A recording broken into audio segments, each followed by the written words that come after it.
Hello valued viewers, I hope you're all doing very well. Today we're in sea power again and we're taking our first look at nuclear powered guided missile submarines. Currently in sea power we have 4 available for the Soviets, covering 1960 to 1985. The classes we have are Echo 2, Charlie 1, Charlie 2 and Oscar 1. We're first going to learn a bit about the submarines, then we're going to show what we're doing in the mission, and then we're going to run the mission 4 times, each with a different submarine.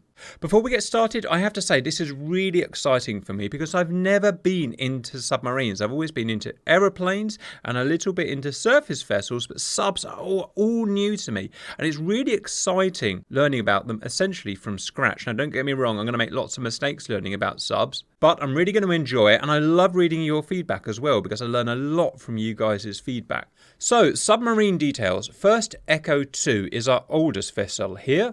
Entering service 1963, 29 hulls were completed. Max speed of 22 knots, displacement 5,760 tons. All vessels here are nuclear powered. She's built around her 8 SSN-3 surface-to-surface missiles, known as the Shaduk, Russian name P-35 Progress. The missile has a max speed of 675 knots and a very impressive range for a 1959 missile of 242 miles. It's an active radar homing missile. The Charlie 1, a bit more modern. Entering service 1967, 11 hulls were completed. Max speed 26 knots, just under 5,000 tons. Built around the SSN-7, 8 of them again, the Starbright, Russian name P-70 Amethyst. Max speed 630 knots, max range much less at 39 nautical miles. And all of these missiles are active radar homing. The improved version was the Charlie 2, slower at 24 knots and heavier at 5,500 tons. Its primary munition was the SSN-9 Siren, or the P-120 Malahit. Max speed 615 knots with an increased range of 59 nautical miles. The Charlie 2 entered service 1973 and 6 hulls were completed. These 3 submarines are all around a moderate size, 5 to 6,000 tons. Then we bring in something very different, the Oscar 1 class, an absolutely mammoth 1980s submarine. Entering service 1980 and 14 were completed. A staggering 32 knots at flank speed and 22,500 tons. It's built around 24 SSN-19 shipwrecks, extremely dangerous missiles. Russian name P-700 Granite. Max velocity 970 knots, about Mach 1.4, 1.5. Almost unbelievable range of 378 nautical miles, and these are relatively intelligent missiles. They'll hunt in packs, and they'll even act as their own AWACS, with one in the pack travelling high to spot the vessels and divide up targets, and the rest following those orders and going for different targets. This submarine could take down an entire carrier group. And those are our 4 submarines. On to today's scenario. So why don't we start with the target? Today's target is a mixed era US carrier group. We have a 1950s Forrestal class carrier here operating in 1970s specification. 6 miles ahead we have a SSGN 1970s Virginia class cruiser. Up here we have a Tycho, a 1980s cruiser. Down here we have a Belknap, a 1960s cruiser. Down here we have a Knox 1960s frigate, and here a 1980s Perry frigate. For our submarines to be able to attack them at long standoff ranges, we need to be able to see these vessels or know where they are and designate targets. It's probably not very realistic that we could do that with AWACS because they would be easily spotted by American AWACS. You can see we have American AWACS hundreds of miles ahead, and we would need to get our AWACS so close that they would scramble their Tomcats and come and shoot us down. So instead, what I'm learning to do is use an attack submarine to track or shadow the carrier group at a safe kind of 40 miles range, and he'll be able to detect those ships, pass that information on to our other submarines and allow us to attack. Now, I don't know how realistic the passing of information is as compared to real life. In-game, it's all done just kind of with magic automatically. If this submarine knows where these targets are, then this submarine 400 miles away will also know where those submarines are. So I invite your comments to learn about that, because I just don't know enough about how submarines share information like this in the 1960s to 1980s. But anyway, let's just work with the game mechanics for now. So we've got a Victor 1 who's shadowing the US carrier group. He's going to pass his information on to our SSGNs, which are loitering at more or less their max firing range of their surface missiles. So the Charlie 1 just below 39 nautical miles, the Charlie 2 just below 60 miles, the Echo 2 just below 240 miles, and the staggering Oscar 1 just below 378 miles. So you can see the scope, the range that these things could fire at. What a nightmare they must have been to surface groups. And that's it. Let's jump straight in and start with the Charlie 1. So at 39 nautical miles, that's a pretty dangerous standoff range. You know, if you had to surface, then you're going to be spotted easily by the SAG and shot at. But the great thing about the Charlies is they don't have to surface to fire their missiles. So anyway, our Victor 1 has detected these guys with passive sonar. Each has a noise value, which is in itself quite interesting. I don't know if you can read that, but each has a decibels. Now look, 21, 16, 25, 19, 9 and 72. Now what is that noise? Is it the prop? Is it the sort of cavitation noise? Is it the hull? I don't know, because I don't know enough about it. But you're pretty safe to say that the bigger ship is going to be the noisiest ship, right? So that one there is almost certainly going to be the carrier, and obviously I know it is. So it shows how a submarine can kind of identify which target, which is a cruiser, which is a frigate. Here's an interesting thing. Why is the Knox 1960s frigate 20 decibels, but the 1980s Perry frigate, which is, the same size, or it might even be bigger, I can't remember, less than half the noise? Same with the Tycho, 10,000 ton cruiser here, but it's quieter than the Belknap here. Really interesting stuff. As I said, I'm really excited about learning submarines. I know you guys get all angry if I say something wrong about them, but I'm excited about learning them. I think it's going to be great.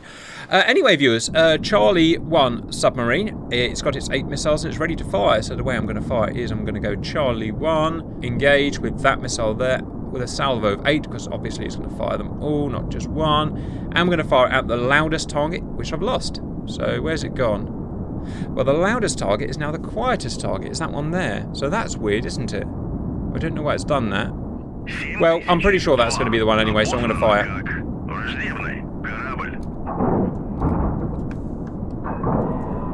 Oh, this is awesome. This is proper transfer. I had no idea that submarines did this, viewers.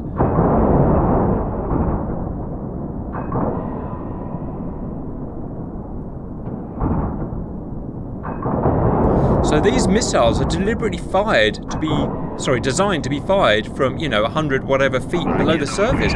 How on earth do they make it do that? What is it that powers them through their first journey through the water? How can you make a missile do that and not explode? I know obviously it's done and Americans do it and everyone does it, but it's just, 1959 this missile is, and it was doing this. Absolutely blows my mind.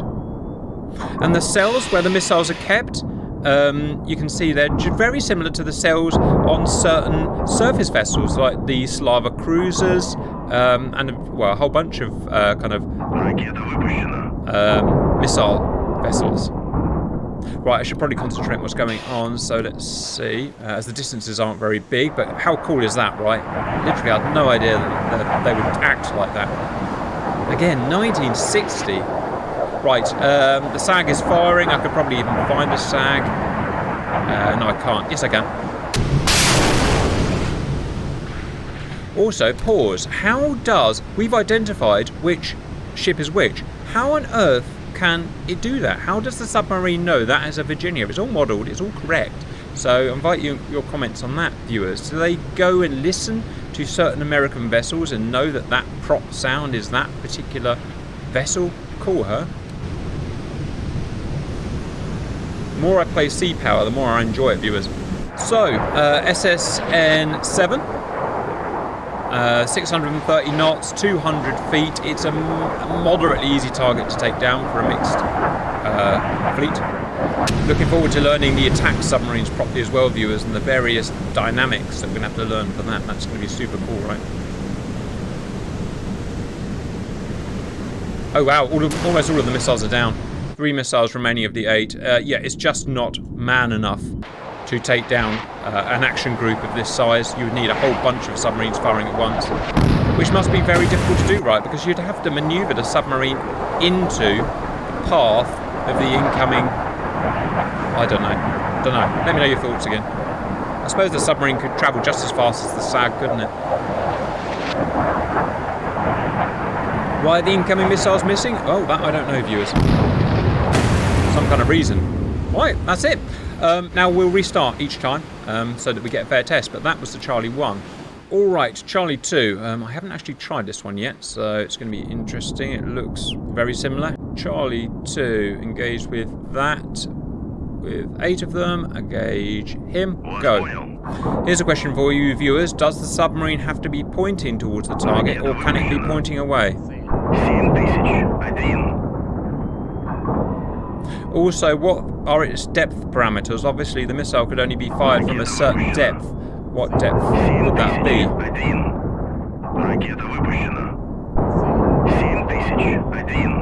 If you can hear that sonar ping, well, that's not my submarine. That is a ping, presumably coming from the SAG.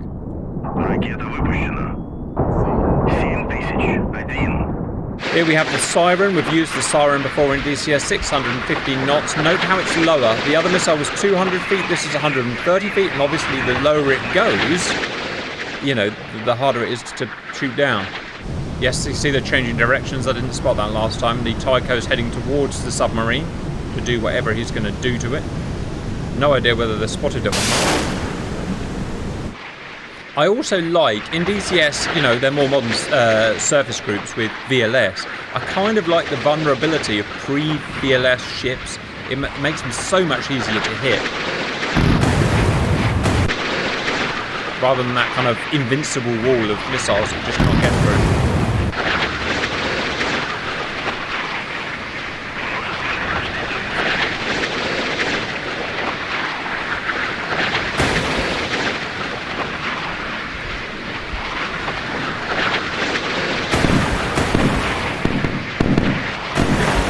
To get through. Okay, all taken out, although one got very close, like a mile away, maybe 2 miles away. That was quite dangerous.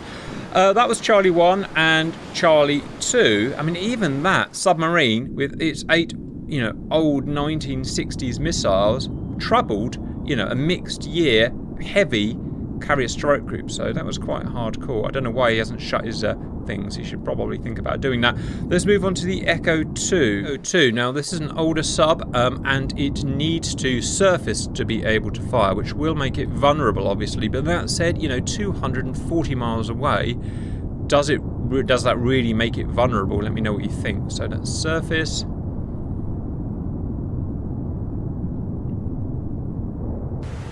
Pop. Alright, so let's assign its target. So, Echo, engage with all 8 and fire! First, amazing, look at this guy here. It turns around and becomes its, well, I don't know what that is, some kind of radar.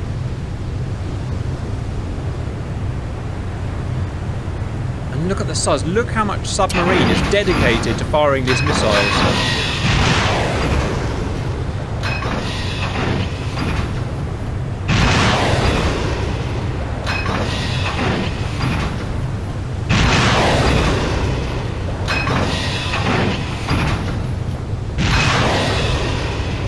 Absolutely amazing. Right, now these missiles have got to go a long way, 240 miles at 1,000 knots at cruise, 25,000 feet. Now, will they be a threat? Well, you know, they're the oldest missiles and the most vulnerable ones of the ones that we've got here. I believe the biggest, the easiest to see. So we shall see. 6 minutes in already, so it takes minutes to do the 240 miles. SAG has probably already spotted them with its surface radars. We're 10 minutes in, so 10 minutes since the missiles were fired. Wow, look at the 27,000 feet. The ocean floor is 27,000 feet below the ship. Where the hell are we? We're there. Since when is the ocean that deep? Jesus Christ. Missiles. Oh, I had it on 10 times speed and they were shot down immediately. That's the only problem with the older P-35s. As cool as they look and their massive range, they don't get down low enough quick enough to beat SM-1 and SM-2, which tends to shoot them down at high altitude, which, you know, they're essentially just aeroplane-sized targets, non-maneuvering, so they're shot down relatively easy. But remember, you know, 1959 this is. That's it. Let's move on to the big boy. And we're going to fire from our full 378 odd distance. So you're the carrier. We know it's not cheating. We know it's the loud one. Oscar. Look at the size of that. 22,000 tons. The weight of a battle cruiser. Freaking unbelievable. Okay, enjoy, viewers. Вас понял. Атакую цель 7001. Залп. Ракета выпущена. 7001.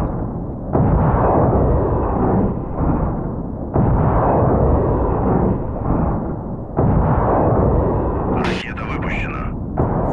7001.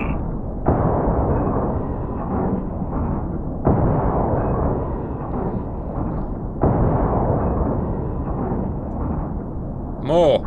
1000. Ракета выпущена. 7001. Ракета выпущена. 7000. Множество выпущено. Again, doesn't have to go to the surface, so you never even get to see this thing. Not that it matters 400 miles away. Right, that's 3 times 8. That's 24, that's it, isn't it?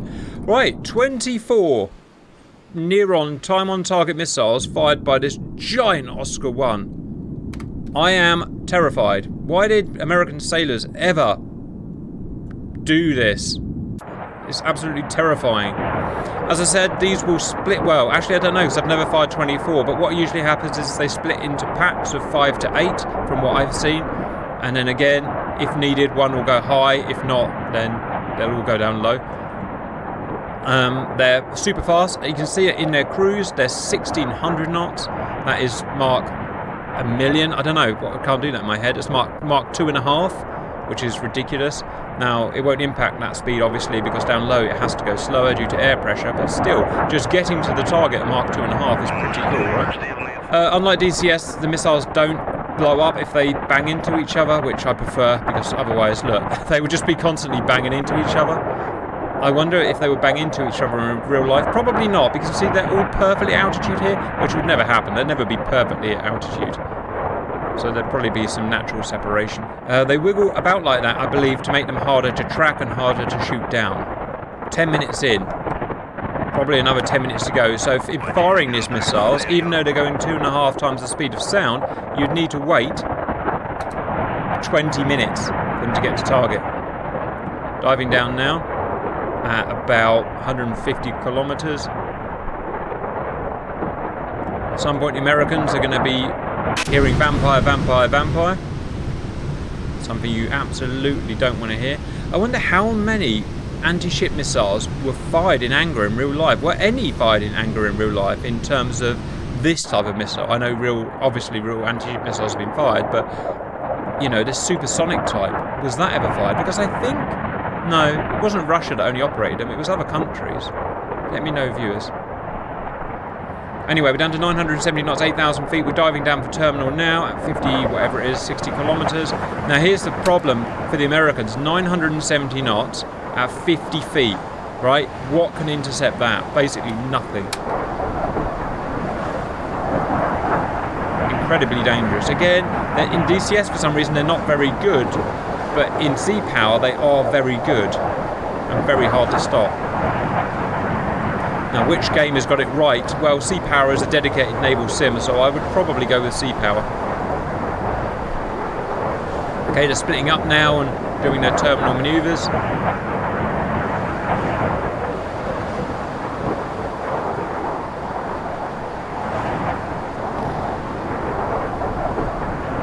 Making it very hard for the SM2s to hit. I wonder if they had any avoidance programmed into them to link to each other, because they were linked together, but linked to avoid each other. That would be an interesting thing if anyone knew.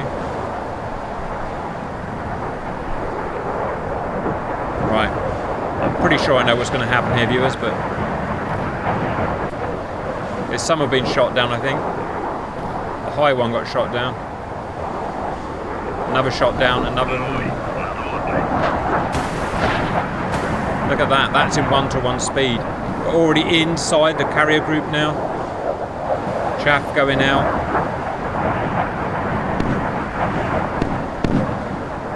Oh, it went for a different vessel. That would happen in real life because it doesn't actually know what it's been shot at. It just knows a point in space where it should go to, at which point it turns its own radar on, at which point it will start locating its own targets and dividing its own targets up. So it won't necessarily all go for the carrier.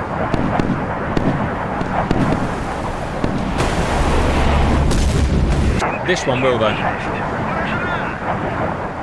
It's been really expensive to develop these missiles. Oh dear. And what are you going to do to stop that? Huh! Did not expect that, viewers. Well, they've got to do it all again now. Salvo 2. Oh, where's Salvo 2 gone?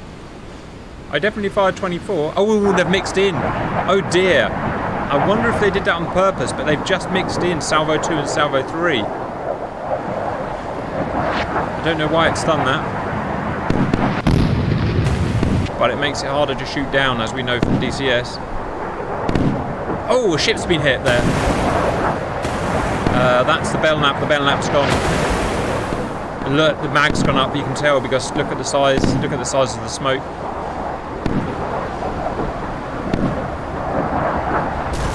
Oh, the Virginia's gone. Just one of these will just take a ship down. Right, that is definitely a dead carrier group now.